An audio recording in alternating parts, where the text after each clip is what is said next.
राज्य आणि देश यांच्यातील राज्यकारभार सुरळीत चालण्यासाठी निवडणुका या आवश्यक असतातच, कारण तरच नव्या दमाचे प्रतिनिधी येऊन जनतेची सेवा करू शकतात. हे निवडणुकांना देशात आणि राज्यात सुरुवात झाल्यानंतरच समीकरण होतं. मात्र गेल्या काही वर्षात राज्यातली परिस्थिती बदलली. राजकीय पक्ष तेव्हाही अस्तित्वात होते आणि आताही आहेत, पण त्यांच्यातले मतभेद हे आता मनभेदापर्यंत जाऊन पोहोचले आणि पक्षातील फोडाफोडी सुरू झाली. ही फोडाफोडी, श्रेयवाद निवडणुकांच्या तोंडावर होऊ लागले आणि आदर्श निवडणुकीची संकल्पना मागे पडली. पण ही निवडणूक निपक्ष वातावरणात व्हावी म्हणून तेव्हापासूनचे प्रयत्न आजही सुरूच आहेत. म्हणूनच निवडणुकीच्या आधी आचारसंहिता लावली जाते. पण ही आचारसंहिता म्हणजे नेमकं काय? याचा काळ कोणता? राजकीय पक्षांवर या काळात कोणकोणती बंधने येतात? जाणून घेऊया प्राईम संवादच्या आजच्या भागात. नमस्कार, मी सारिका. प्राईम संवाद या युट्यूब चॅनल वरती आपणा सर्वांचं स्वागत करते. महाराष्ट्रातली विधानसभा निवडणूक आता कोणत्याही वेळी जाहीर होऊ शकते. त्यासाठीच निवडणूक आयोग पत्रकार परिषद घेणार आहे. मध्यंतरी मुख्यमंत्री शिंदे यांनी लाडकी बहीण योजनेवर एक विधान केलं होतं. लाडकी बहीण योजना ही निवडणुकीच्या पार्श्वभूमीवर आणलेली नाही. आम्ही हे मतांसाठी करतोय असं वाटू नये म्हणून आचारसंहिता लागण्यापूर्वीच आम्ही ऍडव्हान्स मध्ये नोव्हेंबरचे पैसे देणार आहोत, अशा आशयाचं ते विधान होतं. म्हणजे यावरून तुमच्या लक्षात आलंच असेल की कोणतीही योजना, तिची अंमलबजावणी किंवा तिचा फायदा हा आचारसंहितेत आदर्श मानला जात नाही. कोणत्याही योजनेचा फायदा हा आचारसंहिते दरम्यान दिला जात नाही. पण आता ही आचारसंहिता नेमकं काय करते? या दरम्यान कशावर बंधने येतात? हे आपण सविस्तर जाणून घेऊया. तर देशात स्वतंत्र आणि निपक्षपणे निवडणुका व्हाव्यात म्हणून निवडणूक आयोगाने काही नियम घातले आहेत. याच नियमांना आचारसंहिता म्हणतात. आयोगाद्वारे लागू करण्यात येणारी निवडणूक आदर्श आचारसंहितेमुळे राज्य सरकारवर निवडणूक लढणाऱ्या राजकीय पक्षांना काही गोष्टी न करण्याचे बंधन येतात. आचारसंहितेचे पालन करणं प्रत्येक राजकीय पक्षासाठी व उमेदवारांसाठी बंधनकारक असतं. भारतीय राज्यघटनेच्या कलम 324 नुसार निवडणूक आयोगाकडे निवडणुकीच्या काळात केंद्र आणि राज्य सरकार सर्व उमेदवार आणि पक्षावर देखरेख करण्याचा अधिकार आहे. राजकीय पक्ष आणि त्यांचे उमेदवार यांचे सर्वसामान्य वर्तन कसे असावे याविषयी यात माहिती दिली आहे. तसेच प्रचार सभा, मिरवणुका, रॅली काढण्याविषयी नियम आणि अटी दिलेल्या आहेत. आचारसंहिता लागू असताना मतदारांना आमिष देणं किंवा धमकावणं हे आदर्श आचारसंहितेचं भंग करणारं ठरू शकतं. यामुळे साड्या वाटप, हळदी कुंकू यासारखे कार्यक्रम ज्यातून महिला मतदारसंघांना आकर्षित करण्याचे प्रकार चालतात, ते राजकारण्यांना आचारसंहिते आधीच ठेवावे लागतात. राजकीय धोरणावर टीका करण्याची मुभा असते, पण मतं मिळवण्यासाठी ते एकमेकांची जात किंवा धर्म काढू शकत नाहीत.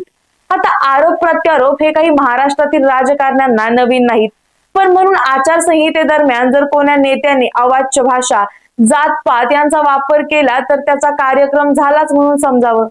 या आचारसंहिते दरम्यान जर राजकारण्यांना बैठका किंवा रॅली घ्यायच्या असतील तर त्या घेण्यापूर्वी पोलिसांची परवानगी घेणं अनिवार्य असतं. एखाद्या सभेत विरोधकांचा पुतळा जाळणं हेही नियमात बसत नाही. या काळादरम्यान मतदान केंद्रात कर्मचारी, अधिकारी आणि मतदारांव्यतिरिक्त कुणाला जाण्याची परवानगी नसते. मतदान केंद्रापासून 100 मीटर अंतरापर्यंत कार्यकर्ते आपल्या पक्षाचा प्रचार करू शकत नाहीत. जर एखाद्या उमेदवाराने आचारसंहितेचा भंग केला तर त्याची तक्रार निवडणूक आयोगाला नियुक्त केलेल्या निरीक्षकाकडे करण्यात येते. आता या आचारसंहितेत सरकारवर काय बंधने येतात? तर सत्ताधारी पक्षाला निवडणूक आचारसंहिता लागू झाल्यानंतर कुठल्याही प्रकारे सरकारी घोषणा, नवीन योजना सुरू करता येत नाही. उद्घाटन, लोकार्पण, भूमिपूजन असे कार्यक्रमही हाती घेता येत नाहीत. सरकारी गाडी, सरकारी बंगला किंवा सरकारी विमानाचा वापर निवडणूक प्रचारासाठी करण्यास मनाई आहे. आचारसंहितेच्या काळात मंत्र्यांना किंवा सरकारला नव्या घोषणा करता येत नाहीत. त्यासाठी निधी जाहीर करता येत नाही. पक्षाच्या कामासाठी सरकारी यंत्रणेचा वापर करणं म्हणजे आचारसंहितेचा भंग ठरतो. सरकारी माध्यमांचा वापर करून पक्षाची जाहिरात करता येत नाही. आता या आचारसंहितेचं महत्व काय? तर हे आपल्याला माहीतच आहे की निपक्ष निवडणुकीसाठी आचारसंहिता गरजेची आहे. शिवाय प्रत्येकाला स्पर्धा करण्याची समान संधी आहे याची खात्री करण्यासाठी आचारसंहिता ही उमेदवार, राजकीय पक्ष आणि निवडणूक अधिकाऱ्यांसह सर्व सहभागींसाठी स्पष्ट मार्गदर्शक तत्व सेट करते. ही लाचखोरी, मतदारांना धमकावणं आणि चुकीची माहिती देणं यासारख्या निवडणूक गैरप्रकारांना कमी करण्यास मदत करते. स्पष्ट नियम उल्लंघनाच्या परिणामांची रूपरेषा देऊन अनैतिक वर्तन रोखण्यास मदत करतात। यामुळे राजकारणी आणि राजकीय पक्ष यावर वाचत बसतो, कारण जर नियमभंगाची कारवाई झाली तर निवडणुकीतून राजकीय पक्ष किंवा संबंधित राजकारणी बाहेर पडण्याची शक्यता असते। मोहिमेसाठी अर्थसहाय्य, कम्युनिकेशन आणि वर्तनासाठी स्टँडर्ड सेट करून आचारसंहिता निवडणूक प्रक्रियेत पारदर्शकता वाढवते, ज्यामुळे लोकांचा विश्वास निर्माण होऊ शकतो। ही निवडणूक अधिकाऱ्यांना ते मतदारांच्या हितासाठी काम करतात याची खात्री करून निपक्षपातीपणे आणि व्यावसायिकपणे निवडणुका पार पाडण्यासाठी एक फ्रेमवर्क देते। हीच आचारसंहिता मतदारांच्या निवडींचा आदर करून आणि राजकीय पक्षांचा आवाजावी प्रभाव किंवा जबरदस्तीपासून त्यांचं संरक्षण करून त्यांच्या हक्कांना बळकट करते। ही उमेदवारांना वैयक्तिक हल्ल्याऐवजी मेन मुद्द्यांवर लक्ष केंद्रित करून सकारात्मक प्रचारात गुंतवण्यासाठी प्रोत्साहन करते।